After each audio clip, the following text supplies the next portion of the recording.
اللهم صل على سيدنا محمد وعلى آل سيدنا محمد كما صليت على إبراهيم وعلى آل إبراهيم في العالمين إنك حميد مجيد. أعوذ بالله من الشيطان الرجيم. بسم الله الرحمن الرحيم.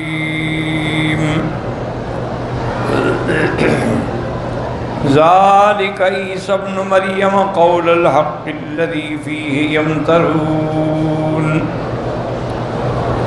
ما كان لله أن يتخذ من ولد سبحانه إذا قضى أمرا فإنما يقول له كن فيكون.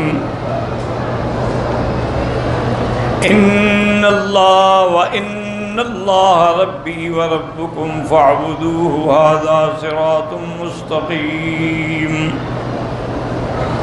فاختلف الأحزاب من بينهم فويل للذين كفروا من مشهد يوم عظيم.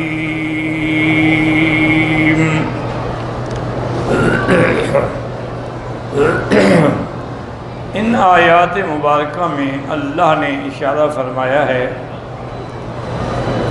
کہ یہ جو ہم نے سابقہ آیات میں قصہ پڑھا سیدہ مریم علیہ السلام کا، اور پھر اللہ کی قدرت سے اللہ نے ان کو بغیر خاوند کے بیٹا عطا فرمایا، جو اللہ کی قدرت کی علامت ہے، نشانی ہے، اور لوگوں کے لیے سرمایہ حیات ہے اگر وہ ایمان لے آئیں۔ اللہ تبارک و تعالیٰ نے تخلیق جو ہے اس کو 4 قسموں میں تقسیم فرمایا ہے اپنے کمال قدرت کے اظہار کے لیے۔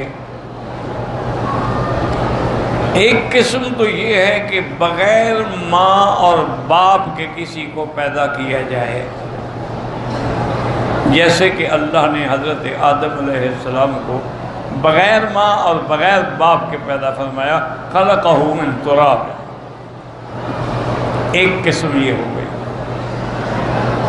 دوسری قسم یہ ہے کہ مرد ہو عورت نہ ہو، اس مرد سے کسی کو اللہ تعالیٰ پیدا فرمائے، تو یہ دوسری قسم کی مثال جو ہے وہ بی بی حوا ہے کہ اللہ تبارک و تعالیٰ نے حضرت آدم علیہ السلام کی بائیں پسلی سے، آدم زندہ ہیں اور ان کی بائیں پسلی سے بی بی حوا کو نکال دیا۔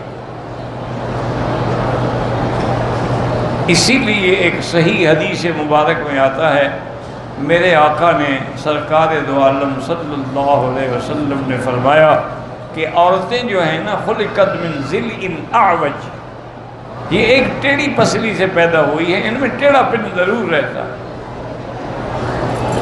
چاہے وہ کوئی بھی عورت،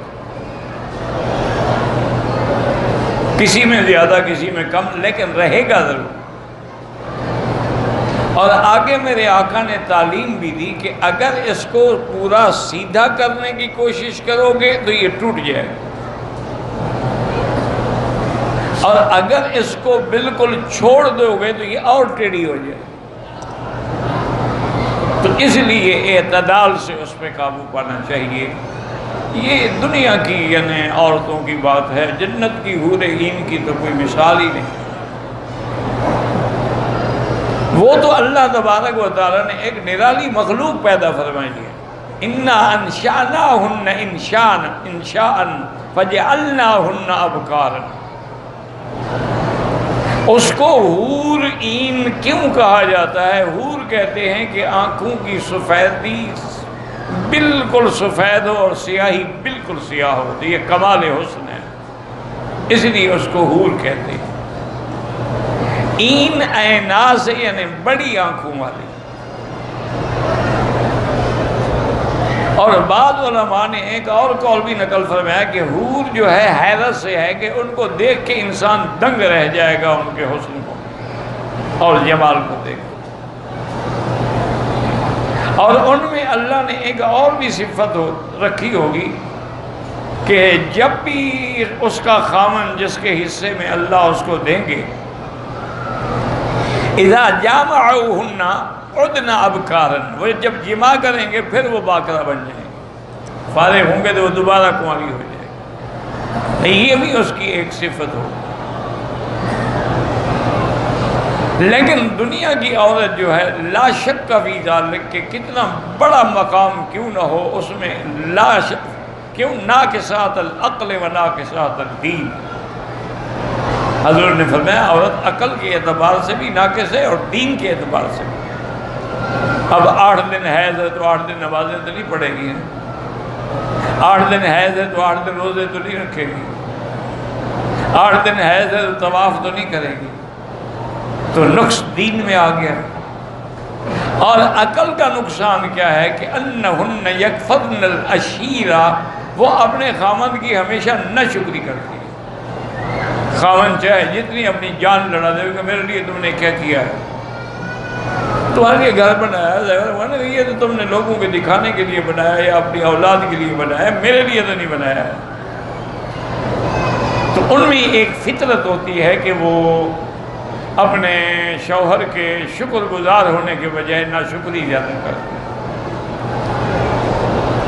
تو ایک تخلیق کیا تھی کہ اللہ نے آدم کو بغیر باپ بغیر ماں کے پیدا کیا، ایک قسم۔ دوسری قسم کیا تھی کہ بی بی حوا کو زندہ آدم سے پیدا کیا۔ آدم لیٹے ہوئے تھے، ان کے بائیں پسے سے نکال لیا، جب اٹھے تو دیکھا کہ عورت بیٹھی ہوئی ہے، حیران ہو گئے کہ یہ کون ہے؟ یا اللہ، انہوں نے کہا یہ تمہاری بیوی ہے، یا آدم اسکن انت وزوجک الجنہ، تم جو جاؤ جنت پہ رہو۔ یہ 2 قسمیں ہو گئے۔ تیسری قسم تخلیق کی کیا ہے کہ عورت تو ہو لیکن مرد نہ ہو، جیسے بی بی مریم عورت تو ہیں لیکن مرد کوئی نہیں، اللہ نے بغیر مرد کے پیدا فرما دیا۔ حضرت عیسیٰ ابن مریم پیدا ہوئے، جبریل علیہ السلام آئے، پھونک ماری اور اس پھونک کا اثر ہوا، آپ کا حمل ہو گیا، حضرت عیسیٰ پیدا ہو گئے۔